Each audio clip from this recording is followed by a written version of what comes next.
Ladies and gentlemen. Right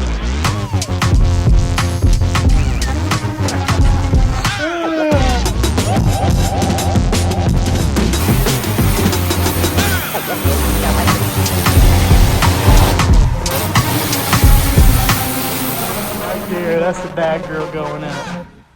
All right, so we're doing another YouTube video, and in this one, we're gonna be trying to LS swap this 1972 C10 in less than 7 days from start to finish, and then drive the truck hundreds and hundreds of miles to Tennessee. Why? Because I love driving untested new builds hundreds of miles. It's always a good time. So let's get started on how we're gonna do this and what's going in this thing. A little backstory on this truck. My grandpa bought this truck decades ago, and he actually had 3 of these trucks he gave to his grandsons. I happen to be one of his lucky grandsons that got to get one of these trucks. I grew up loving this truck. Most of my childhood, I would open the pole barn door and see this truck sitting there with all kinds of junk piled all over it. And it always broke my heart. I was excited when I finally got to get my hands on this truck to get it out and actually start driving and enjoying it again. However, that's not exactly what happened. So when I first got this thing out, I was putting an LS in everything. I kind of have a thing for LS engines, as you can see. But I thought, let's just stick a small block back in it with a turbo 350 and drive it like that. Surely, you know, it'd be a great driver. Well, now it's doing typical small block stuff. Leaks oil, transmission fluid leaks. It's still just a 3-speed TH350, so it's not a great driver. I can't trust it to send my fiance out in it, and I know she likes driving it too. And I want to drive this truck. I want it to be a driver.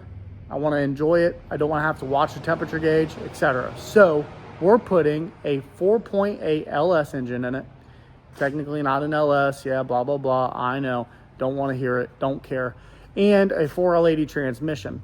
And by the end of today's video, we will go from a running and driving small block and turbo 350, because yes, this truck still does run and drive, to a LS and 4L80 sitting in it. That way I can start getting drive shaft measurements and start getting parts ordered, because we are on a real time crunch. This isn't just for the video. I'm actually driving this thing to Tennessee for a family vacation at the end of the week. So we need to get rolling on this thing. And the first thing we need to do is get this truck from there to right there.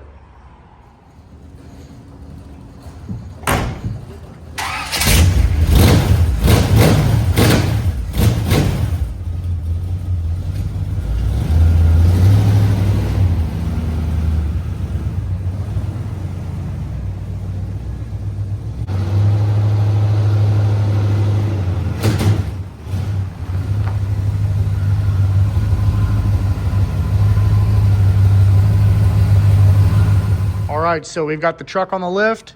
Obviously, our first order of business is going to be taking the small block and turbo 350 out and getting things ready for the new transmission and engine to be put in. So before we get to that point, we're going to be mating our LS and our transmission together.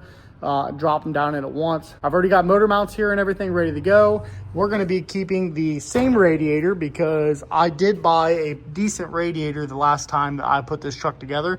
The only addition we're going to be making is slapping some electric fans on there.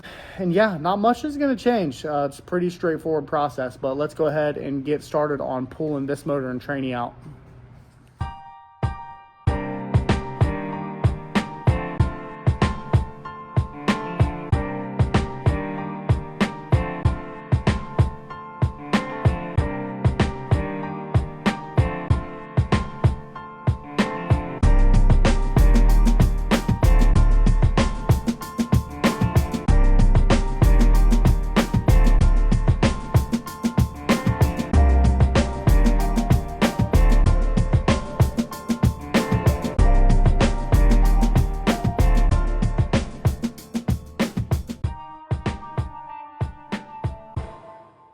Oh, you ready?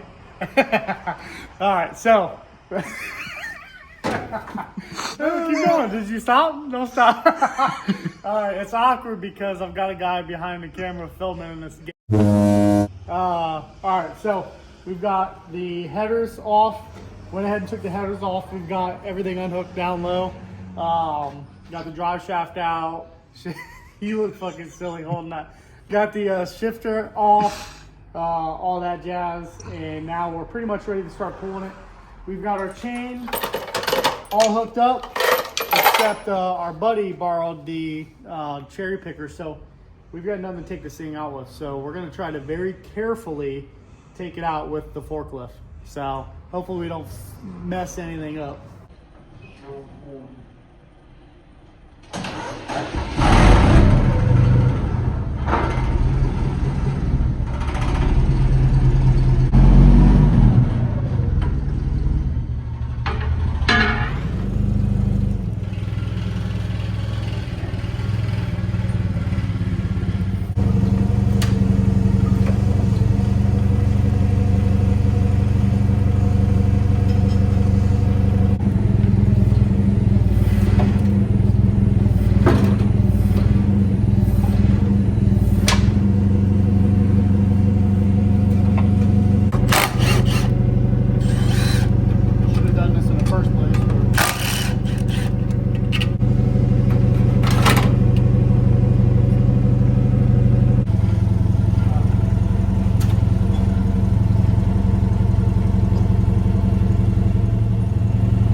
It's definitely not ideal to be using a forklift, but I let my buddy borrow the cherry picker.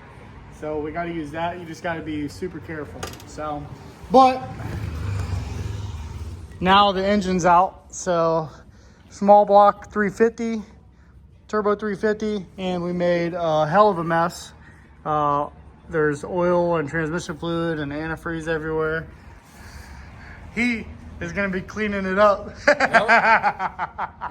Right there, that's the bad girl going in it. No, I'm just kidding. All right, so right here is the motor and transmission that's going to go in it. This is a 4.8 out of my old scrap truck. I know it runs really good. I had that truck for years. And then this is the training going in it. This is a 03 4L80.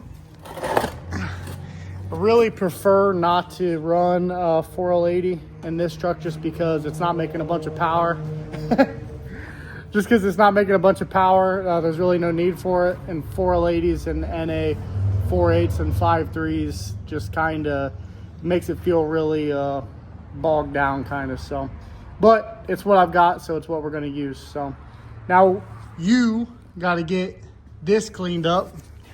And once this is all cleaned up and not so greasy and oily, we will bolt our motor and tranny together and then drop it down in and get it mounted. Ain't that right? Yup. Simpsons ass like a motherfucker. Yeah. Yep. All right, so we're gonna get this thing put up on a pallet, stick it up on the shelf. Not sure what we're gonna do with this yet. I've got a 68K20 that it may be going in, not really sure, might put a big block in it. But the way we're gonna clean this up is we've got a mess here and we've obviously got a mess with the truck. We're just gonna go ahead and break that bad girl power washer out over there. And the professional power washer over there is gonna start washing her up, just because it's a lot easier to get this thing clean with a pressure washer than it would be to scrub it and use brake clean. So we're gonna get her cleaned up, and while he's doing that, I'm gonna get the motor and transmission bolted up, and then we'll bring you guys back when we are setting the motor down in.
done cleaning? Yep. Got her all cleaned up, spit shined up. Do you want Spray a little can of restoration on there. You know what that is? Nope. Black spray paint.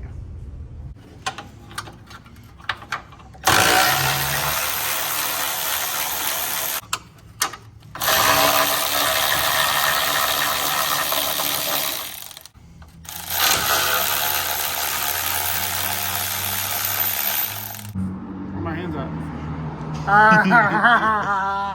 Alright, so we're good. Let's see.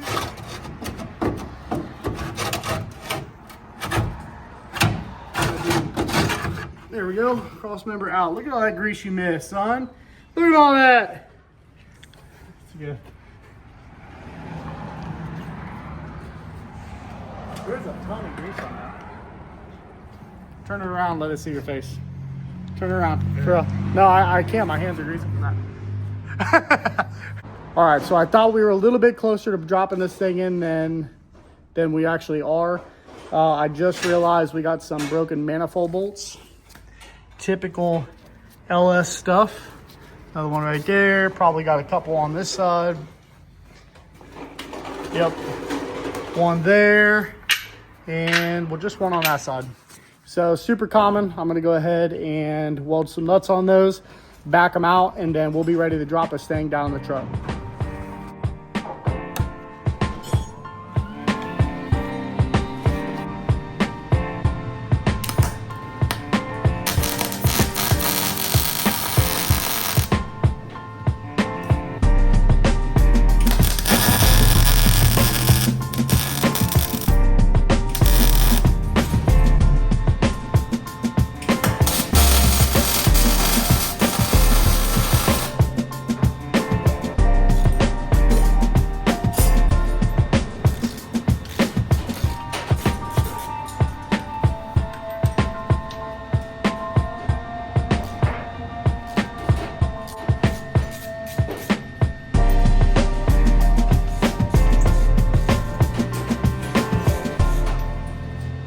All right, so the reason why I can do this last minute type of thing is because, as you can see, I've got a ton of LS parts.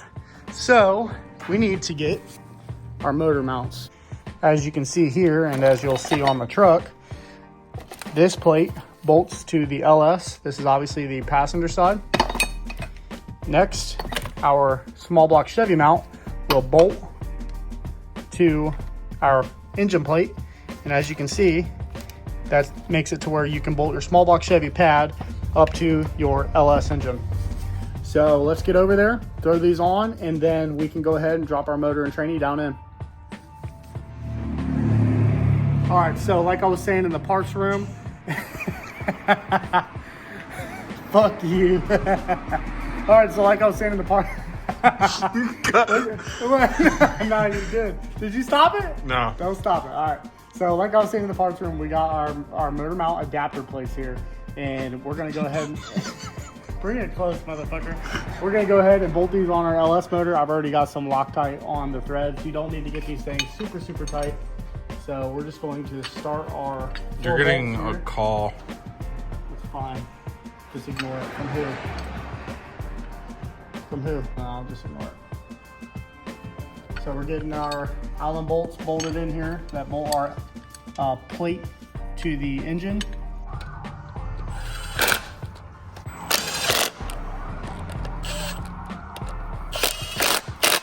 All right, so we've got our motor mount adapter plate bolted on the LS. Now we've got our small block Chevy motor mount. So the easiest way I find to do this is on your small block, which I've already done, I measured from the face of the bell housing to the very first top motor mount bolt. So ours landed on 14 1/4. So what I did is I measured from this point to this point and measured out 14 1/4, just like I'll show you here. So if you look right at 14 1/4 there, we don't quite have a bolt, but the closest one is just behind it. So that's the bolt hole that we're gonna use for the top left bolt. So we'll take our bolts here, which we already have bolts with Loctite on them. We'll put it in that first top left hole and go to the bolt that was, or go to the hole that was closest to 14 1/4. This is gonna land The face of the bell housing, pretty much in the exact same spot is what the small block had, which will kind of ensure that we've got the motor sitting in the right spot and that we've also got enough room for our accessories. So we've got a pretty common problem that I've ran into before. When we try to put this mount on, the bottom of the mount is actually hitting this boss here, and this is for your AC bracket. So what I'm going to do is what I typically do, and that's cut half of this boss off so that our mount can actually be flush onto our adapter plate. So we're going to go ahead, get that cut, and get these motor mounts bolted on. Good. Get your safety squints on.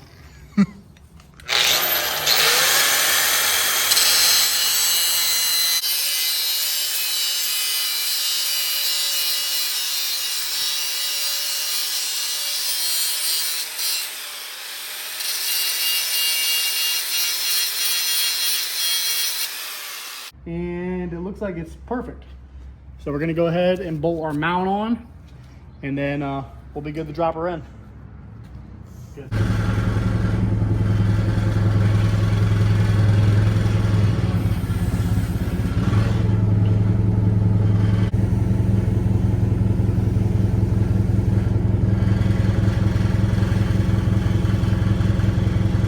All right, stop.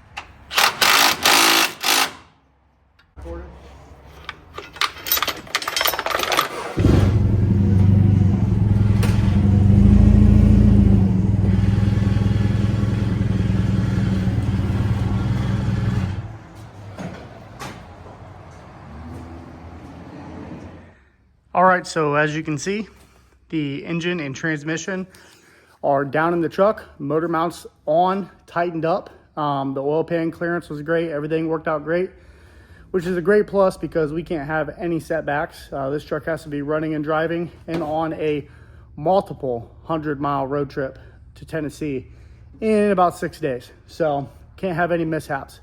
We got pretty much as far as I wanted to. The only thing extra I wanted to have done was the transmission cross member, but not a big deal. I can knock that out tomorrow.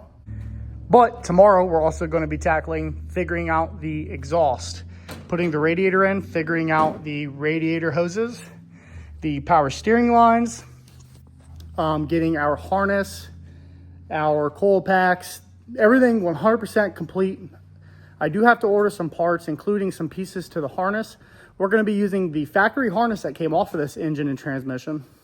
Well, I guess not transmission. Transmission came from something different. But here it is. So this is a factory drive-by-wire harness that came off of the same truck that the engine came out of.